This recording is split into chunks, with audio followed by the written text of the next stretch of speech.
All right, so a good customer of ours the other day, he's like getting smart. He's like studying wine stuff, and he's like all retired and has all the time in the world. He's not like us schleps still working for our money.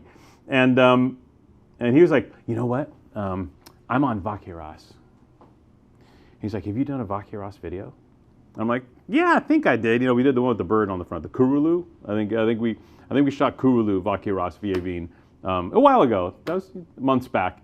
And I said, yeah, I think I did one, but how about another? So this goes out to you, Mr. Vacqueyras studying guy. Mr. Vacqueyras studying guy. No time for Grenache. It's what we want to do anyway. So the timing was impeccable. This is we're back with a Domaine La Bouissiere, which you know La Bouissiere. We did the Gigondas a few months back. Beautiful wine. I think 22 Gigondas. That was gorgeous gear. But what we didn't tell you at the time is they are as equally versed with the fabulous wines of Vacqueyras. So getting back to it, let's rewind, fast forward. Let's rewind back to the 60s, right? In the 50s and 60s. Back in that time, Vacqueyras and Gigondas were both just Côte de Rhône. They were just Côte de Rhône. They were two Côte de Rhône villages. They didn't have their own appellations, right? Then Gigondas got their appellation, and Vacqueyras got their appellation later. But everybody in that area owned vineyards in both territories because vineyard land was cheap, and they needed to make a lot of wine to make money because they didn't get any money for their wine because it was all Côte de Rhône. You know, so Gagal was knocking on their door, hey, well, buy all your Côte de Rhône for like $2 a bottle, you know. And that's kind of what these guys were contending with back in the 50s and 60s and 70s.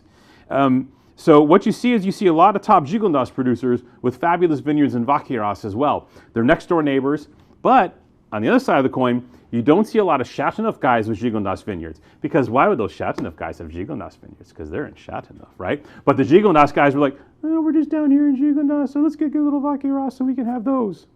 So the Gigondas Vacqueyras guys work together, and then the Châteauneuf guys are like, screw Gigondas. That's kind of how it works. Got it? Okay, good. So this is the Farvel brothers. Terrific growers.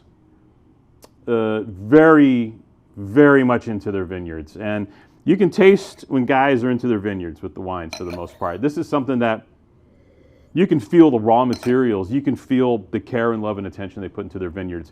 And they're really fortunate because they own two of the top parcels in Vacqueyras.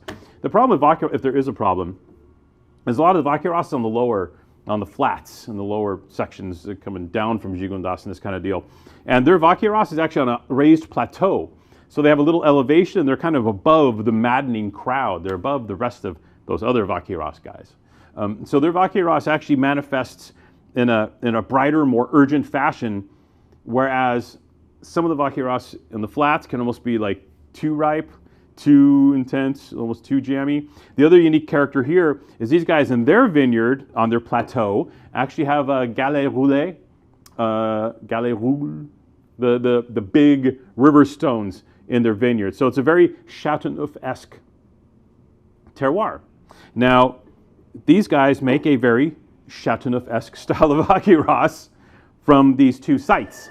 Average vine age, probably around 40 years old, so quite old.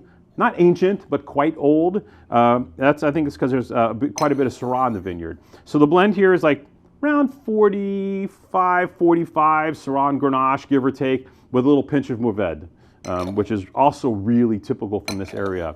No new oak, big demi-muid, big barrels, you know, the usual kind of standard Rhône protocol. All this leads up to a wine that is an absolute delight and delivers sensational value. Their Vacqueyras is better than a lot of Châteauneufs at 50% more. You know what I mean? Like, if you told me this $30 Vacqueyras or a $50 Shaddy, I'd say there's a few $50 Shaddies I'd jump at first before this, but not a lot. You know, it's this small list, and then boom, you're gonna Bouissiere Vacqueyras sneaking right in here, and then you got more Shaddy below it, right? So this is pretty special wine from the brothers. Let us have a look. Classic Châteauneuf style, Christmas spice, that fruitcake, spice cake character. There's pepper. There's a little meat from the Syrah. But the Grenache is not dominated by the Syrah in this wine. Grenache is first fiddle, first chair. And then the Syrah comes after. So this isn't a Syrah-based wine per se.